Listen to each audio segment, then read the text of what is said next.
कहानी शुरू होती है उस दिन जब कियोको क्लास प्रेसिडेंट चुनी जाती है और सब उसके लिए चीयर करते हैं। ये सोचकर कि क्या वो सही चॉइस है, कियोको अपनी दोस्त मे से पूछती है। मैं उसे तसल्ली देती है कि सब ने उसके लिए वोट किया क्योंकि वो डिपेंडेबल है। ये तारीफ सुनकर कियोको शर्मा जाती है। तभी एक लड़का क्लासरूम में आता है और लेट होने के लिए माफी मांगता है। टीचर कहते हैं कि उन्होंने उम्मीद नहीं की थी कि वो पहले दिन ही लेट और इंजर्ड होगा। लड़का अपना इंट्रोडक्शन यानो के रूप में देता है। उसकी चोटों को देखकर कियोको हैरान हो जाती है, खासकर जब उसे कियोको के बगल वाली सीट पर बिठाया जाता है। अपने मन में कियोको हंसती है क्योंकि यानो का टफ साउंडिंग नाम उसके बैंडेज्ड अपीयरेंस से बिल्कुल मैच नहीं करता। अगले हफ्ते तक वो चुपचाप उसे ऑब्जर्व करती है। हर दिन यानो एक नई चोट के साथ आता है। परेशान होके कियोको मे से शिकायत करती है। मैं उसे छेड़ती है और कहती है क्या तुझे उस पर क्रश है, लेकिन कियोको सच में चिंतित है। उसे समझ ही नहीं आता कि वो बार बार कैसे चोट खा रहा है। उसके दिमाग में आता है कि शायद उसे बुली किया जा रहा है या घर पर कोई प्रॉब्लम है। क्यूरियस होके वो मे से पूछती है कि क्या सिर्फ उसे ही फिक्र हो रही है। मे भी मानती है कि उसे क्यूरियोसिटी है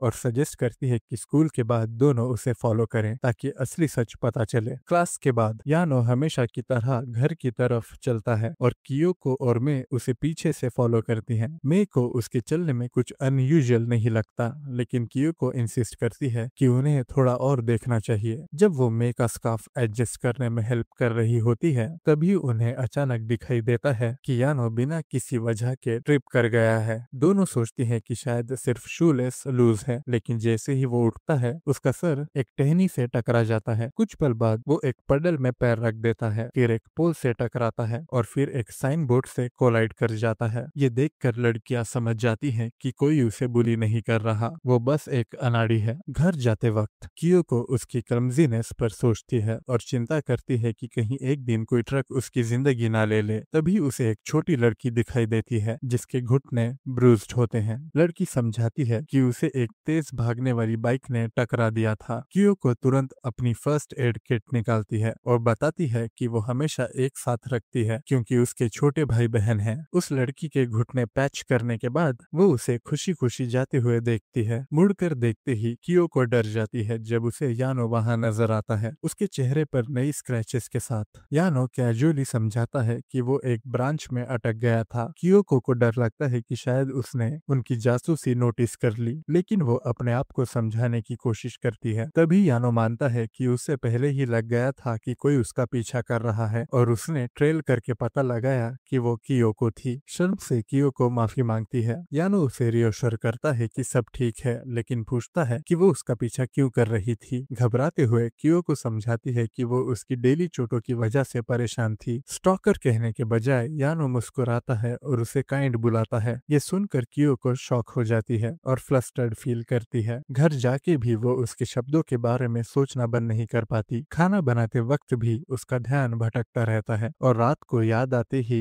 वो इतनी ब्लश कर जाती है कि उसे नोज ब्लीड हो जाती है। अगले दिन यानो क्लास में उसे ग्रीट करता है। कियोको तुरंत नोटिस करती है कि उसकी उंगली पीई क्लास में इंजर्ड हो गई है। यानो उसे लाइटली लेता है और कहता है कि वो एनीवे लेफ्ट हैंडेड है, इसलिए कोई प्रॉब्लम नहीं। जब कियोको पूछती है कि क्या उसे कभी कोल्ड होता है, तो वो कहता है नहीं, अपने इंजरीज के बावजूद उसे कभी बीमारी नहीं होती। अचानक कियोको नोटिस करती है कि उसके टेम्पल से खून निकल रहा है। यानो कैजुअली मानता है कि स्कूल आते वक्त वो एक साइन से टकरा गया था। नर्स ऑफिस की तरफ जाते हुए कियोको उसके साथ हो लेती है, एंक्शियस फील करते हुए। रास्ते में कुछ लड़के गलती से कियोको को धक्का दे देते हैं, लेकिन यानो उसे गिरने से पहले ही पकड़ लेता है। जल्दी से पीछे हटकर वो माफी मांगता है कि शायद वो ज्यादा क्लोज हो गया। फिर वो समझाता है कि उसे खुद के हर्ट होने से कोई प्रॉब्लम नहीं, लेकिन वो कभी नहीं चाहता कि उसकी वजह से कोई और इंजर्ड हो। ये बात सुनकर कियोको गहरा ब्लश कर जाती है। बाद में कियोको मे को बताती है कि उसे अभी भी यानो की चिंता हो रही है। मे उसे एडवाइस करती है कि एग्जाम्स पर फोकस करे, लेकिन कियोको मानती है कि वो यानो के बारे में सोचना बंद ही नहीं कर पा रही। मे उसे छेड़ती है कि शायद उसे क्रश हो गया है और ये सुनकर कियोको शॉक हो जाती है। अगले दिन यानो नई इंजरीज के बिना आता है। उसका ज्यादा चेहरा पहली बार देखकर कियोको फिर से ब्लश कर जाती है। डे ड्रीम करते हुए उसे रियलाइज होता है कि मैं सही थी, उसे सच में यानो पर क्रश है। उस रात वो सो नहीं पाती, सिर्फ इस थॉट से ओवरवेल्ड फील करते हुए।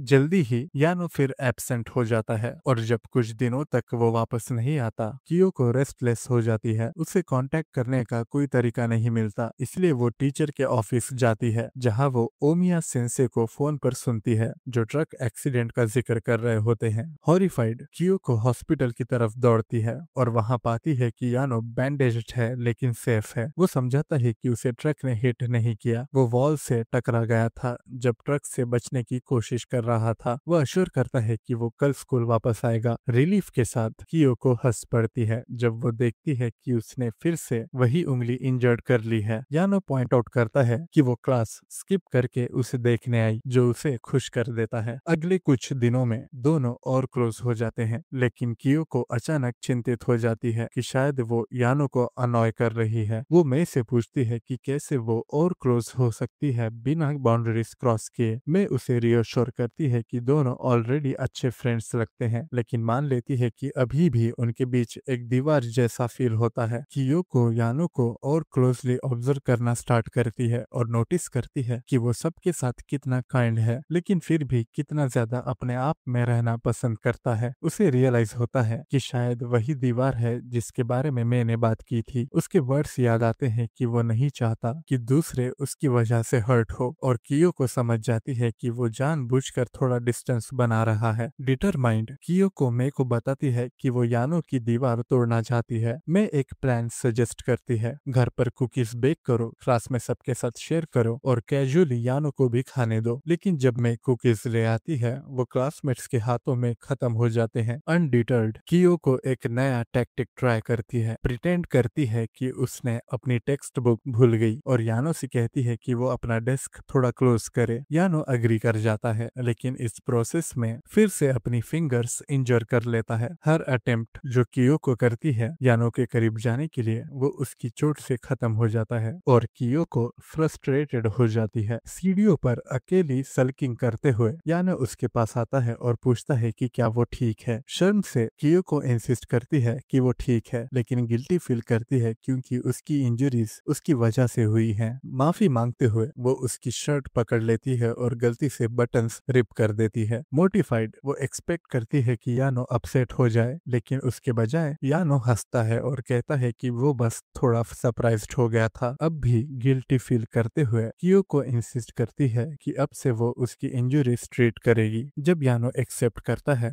वो ब्लश कर जाती है और केयरफुली उसका हाथ बैंडेज करती है। हिम्मत जोड़कर वो पूछती है कि उसे क्या करना चाहिए ताकि वो उसकी अच्छी फ्रेंड बन सके, और समझाती है कि वो चाहती है कि यानो अपने आप खुले और अपनी क्लमजीनेस के बारे में ज्यादा चिंता ना करे। अपने वर्ड्स को कन्फेशन जैसा सुनकर वो पैनिक कर जाती है, लेकिन यानो कामली मानता है कि वो बस नॉर्मल स्कूल लाइफ जीना चाहता है। क्लास के बाद फ्रेंड्स के साथ टाइम स्पेंड करना, कैफेज, पार्क्स और कैरियोके जाना, ये सुनकर कियोको की आंखें भर आती हैं और प्रॉमिस करती है कि वो यानो को ये सब चीजें एक्सपीरियंस करने में हेल्प करेगी। फिर यानो मेंशन करता है कि उसके कुकीज बहुत डिलीशियस थे। सरप्राइज होकर कियोको रियलाइज करती है कि शायद उसने कुकीज ट्राई की ही थी।